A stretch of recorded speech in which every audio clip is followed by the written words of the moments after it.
भेजना।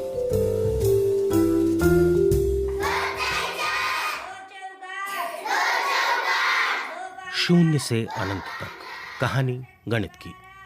मानवता और गणित दोनों का विकास बिल्कुल साथ साथ हुआ और दोनों एक दूसरे में ऐसे गुथ गए हैं कि आप उन्हें अलग नहीं कर सकते। लेकिन जब भी मानव के विकास की कहानी सुनाई जाती है, गणित की कहानी छूट जाती है। आज उसी गणित की कहानी जिसकी पीठ पर दुनिया का सारा विज्ञान टिका है। विज्ञान ही नहीं, कलाएं भी इसी गणित पर टिकी हैं। ये जो आप सुन रहे हैं, ये है 16 बीट्स यानी मात्राओं वाला 3 ताल। एक ज्यादा या एक कम, ये संगीत से शोर में बदल जाएगा। महान यूनानी गणितज्ञ पाइथागोरस ने संगीत और गणित का रिश्ता ईसा मसीह की पैदाइश से कई सौ साल पहले खोज लिया था। स्थापत्य कला, चित्रकला, मूर्तिकला सब गणित के नियमों से चलते हैं। आकार और अनुपात को समझे बिना किसी तरह की कोई रचना संभव ही नहीं। वैज्ञानिक बताते हैं कि कौवे से लेकर चिंपांजी तक कई जीव जंतु 5 से 7 तक गिन सकते हैं। इंसान ने पहले कहां और कब गिनना शुरू किया, ये कोई नहीं जानता। लेकिन सबसे पहले लिखने और अंकों को अंकित करने के प्रमाण आज के इराक, जिसे तब बेबीलोनिया कहा जाता था, वहां और मिस्र में मिलते हैं, जहां लोग अंकों को मिट्टी की पट्टी या भोजपत्र जैसे पत्तों पर लिखते थे।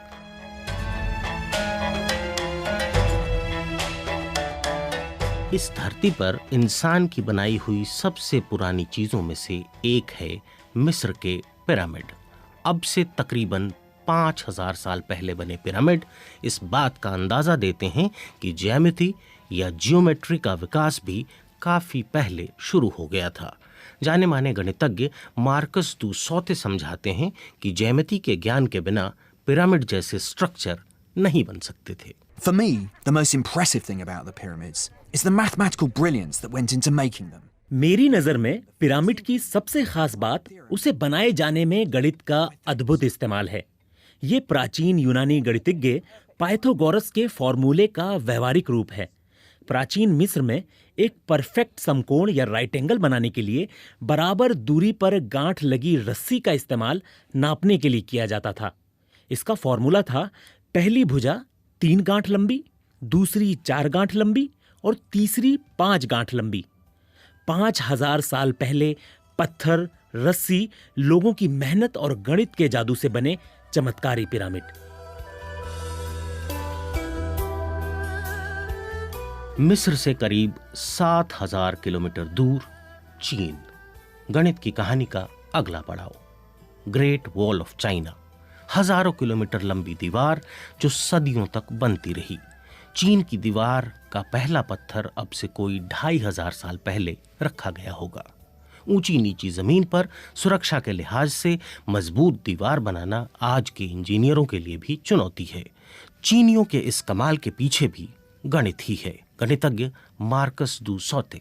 The ancient Chinese realized they had to make calculations about distances, angles of elevation and amounts of material.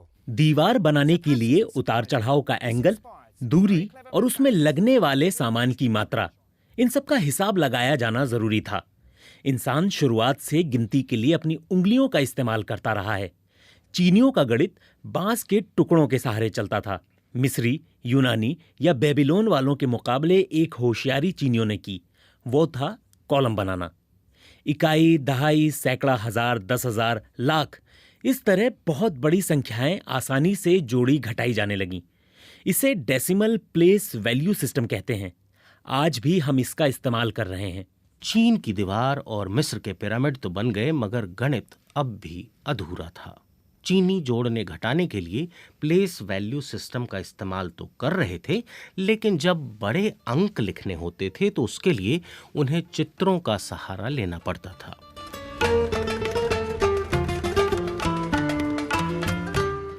मिस्र, मेसोपोटामिया, बेबीलोन, यूनान, चीन, हर जगह लोग अपने कदमों, हाथों की लंबाई या बित्ते से नाप तोल कर रहे थे।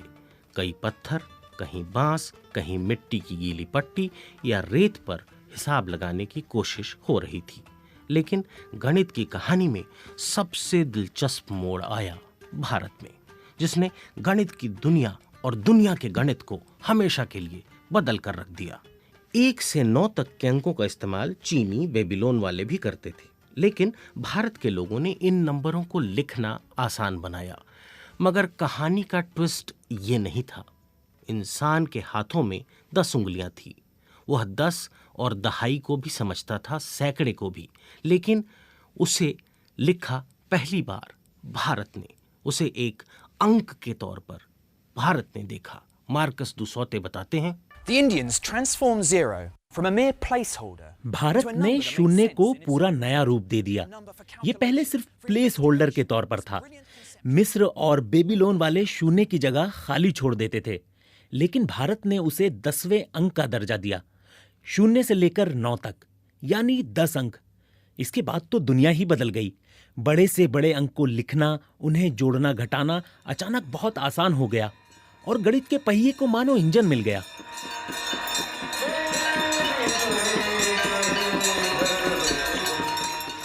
शून्य का विचार भारत के लिए सहज, स्वाभाविक था।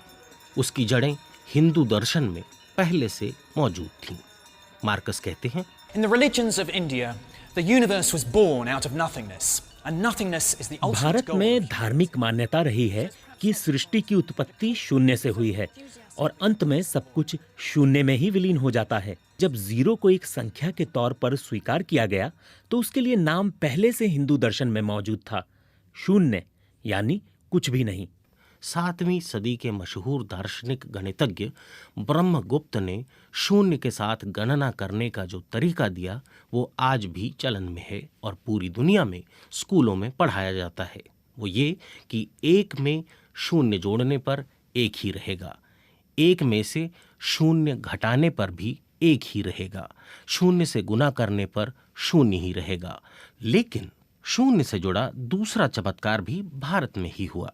ब्रह्मगुप्त के लगभग 500 साल बाद ब्रह्मगुप्त सब कुछ बता गए थे, मगर एक बात रह गई थी, शून्य से किसी संख्या को विभाजित करने पर क्या होगा।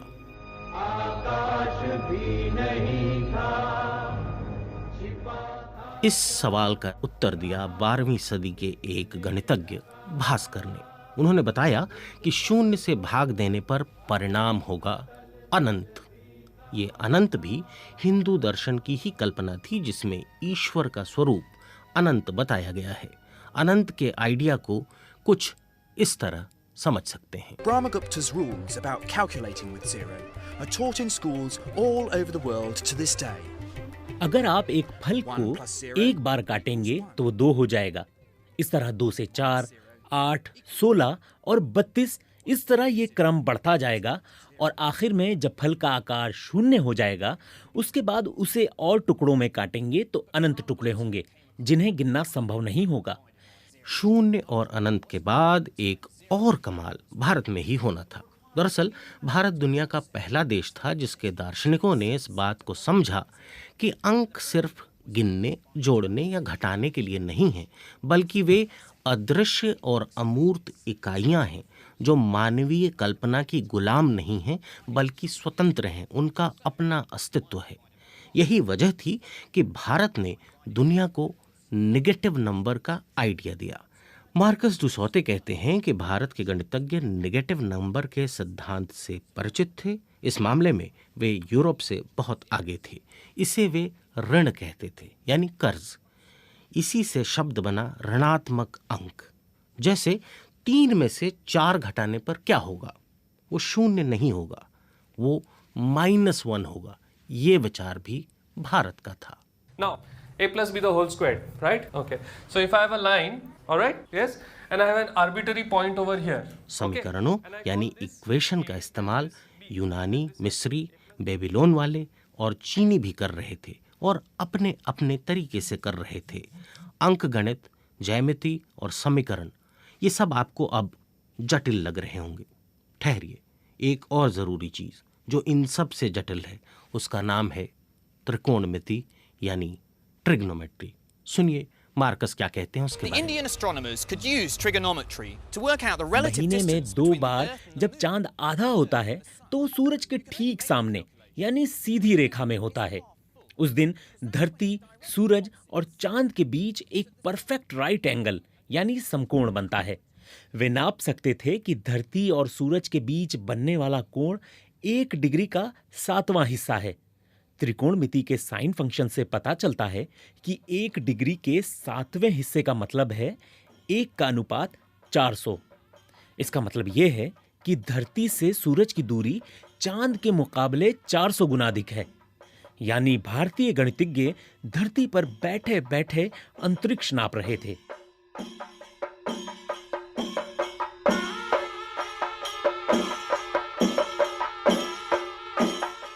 एक भारतीय गणितज्ञ ऐसा है जिसका जिक्र किए बिना ये कहानी पूरी नहीं हो सकती। उनका नाम था माधव। माधव ने यह साबित किया कि किसी भी संख्या को अनंत टुकड़ों में तोड़ा जा सकता है या किसी संख्या में अनंत टुकड़े जोड़े जा सकते हैं। यानी गौर से सुनिए, 0 और 1 के बीच भी एक अनंत छिपा है, ये बताया माधव ने। गणित जिनका विषय नहीं है और इन जटिल विचारों से ऊब रहे हैं, उनके लिए एक जरूरी जानकारी। गणित के सबसे जटिल सवाल पाई का मान क्या है, इसका भी जवाब दिया भारत ने। Marcus. The mathematician Aryabhata gave a very accurate approximation. 6ठी सदी के भारतीय वैज्ञानिक आर्यभट्ट ने बताया कि पाई का मान 3.1416 है। इसके आधार पर उन्होंने धरती की परिधि को नाप दिया। उन्होंने बताया कि धरती का घेरा 24,835 मील है, जो लगभग सही है, लेकिन पूरी तरह सही नहीं है। इसका पूरी तरह सही उत्तर दिया 15वीं सदी में माधव ने। माधव ने इसके लिए अनंत का सहारा लिया। पाई के बिना इंजीनियरों का काम नहीं चल सकता। पाई दरअसल किसी भी वृत्त के व्यास और परिधि का अनुपात है। जहां कहीं मोड़ या घुमाव आता है, उसे समझने के लिए पाई की जरूरत पड़ती है। अब देखिए, बीज गणित की तो बात ही नहीं हुई इतनी देर में, जो अरबों की देन है, अल जबरा। क्या करें, समय ही नहीं मिला। समय भी गणित है। ये बेबीलोन के लोग थे जिन्होंने 1 घंटे को 60 मिनट में, 1 मिनट को 60 सेकंड में बांटा। समय की कहानी फिर कभी समय मिलने पर।